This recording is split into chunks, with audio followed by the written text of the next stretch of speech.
အားလုံးပဲမင်္ဂလာပါကျွန်တော်ကလင်နာလေးတစ်ဆက်ဖြစ်နိုင်ရရှိမရှိခံမှန်းကြည့်ကြတာပေါ့ဗျာကျွန်တော်တို့ဒီမှာဗျာနော်ဖွီပုံစံလေးထိပ်စီနောက်ပိတ်အလဲတိုင်းပေါ့နော်ဒီဖွီပုံစံလေး9303ကိုဒီမှာထွက်ထားလာပေါ့နော်ဒီကလည်းထိပ်စီနောက်ပိတ်အလဲတိုင်း342ကိုကျွန်တော်ဒီမှာထွက်ထားလာပေါ့ဒီကောင်က4ဒီက5ဒီက1ဒီပွီပုံစံလေး415ကိုဒီမှာကျွန်တော်415လို့ထွက်ထားလာပါတော့415လို့ထွက်ထားလာဆိုတော့ကျွန်တော်ဒီလိုဗျာဒီရှည်ပေါင်းက3ဒီ4နောက်နဲ့ပေါင်းလိုက်တော့ခွန်ပြီးတော့ဒီကရှည်ပေါင်းက3 5နောက်နဲ့ပေါင်းတော့8ခွန်8ဒီကရှည်ပေါင်းက5 4နောက်နဲ့ပေါင်းတော့9ခွန်8 9ပေါ့နော်ဒါဆိုကျွန်တော်ဒီခါ3လုံးခွန်8 9ပြန်ဖြေထားတာလားပေါ့နော်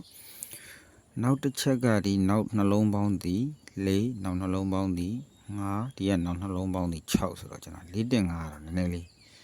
တဘာဝလေးတော့ကြတယ်ပြောရမှာပေါ့နော်နောက်တစ်ချက်အနေနဲ့သွားရင်ဒီလိုပြထိတ်ထောင်4လုံးက1သူဆောင်ကထိတ်ထောင်4လုံး1သူဆောင်မှာလည်းပဲထိတ်ထောင်က4လုံးက1ပဲရိုက်တယ်နော်ထိတ်ထောင်4လုံး3ချက်ကို1ရိုက်တယ်နောက်တစ်ချက်ဒီကခါးထောင်3လုံးက8ဒီက3နောက်နဲ့ပေါင်းတော့1ဒီကောင်ကလည်းခါးထောင်3လုံးက8ပဲဒါပေမဲ့သူကတော့2လို့ဖြစ်သွားမယ်ပေါ့နော်နောက်ပိတ်နေတော့သူဇောင်းဖြတ်ရှေ့ကတ်လို့ပဲပေါ့နော်ဒီက9933ဒီကောင်က5944ကျွန်တော်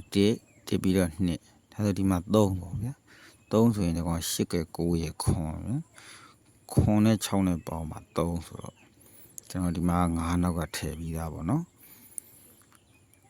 အဲ့ဒါအပြင်နောက်တစ်ချက်ကဘယ်လိုရှိလဲဆိုတော့ဒါကစီနေရဟော3 4 5လို့စီနေရရှင်းနှလုံးပေါင်းဒီ955လို့53ချက်စီနေရ3ချက်ဒါမှမဟုတ်4ကပ်ဖန်လည်းရတယ်ပေါ့နော်သူကရှည်ပေါင်းက5ရှည်ပေါင်း5ရှည်ပေါင်း5ရှည်ပေါင်း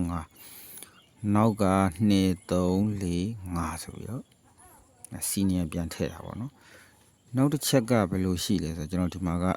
နောက်ပိတ်ထိပ်စီက4နောက်ပိတ်ထိပ်စီက5ဒီကနောက်ပိတ်ထိပ်စီက6ပေါ့နော်အဲ့လိုဆိုလဲပဲသူက4ရတော့ထိပ်ပဲ1ကအလှည့်တိုင်းပဲ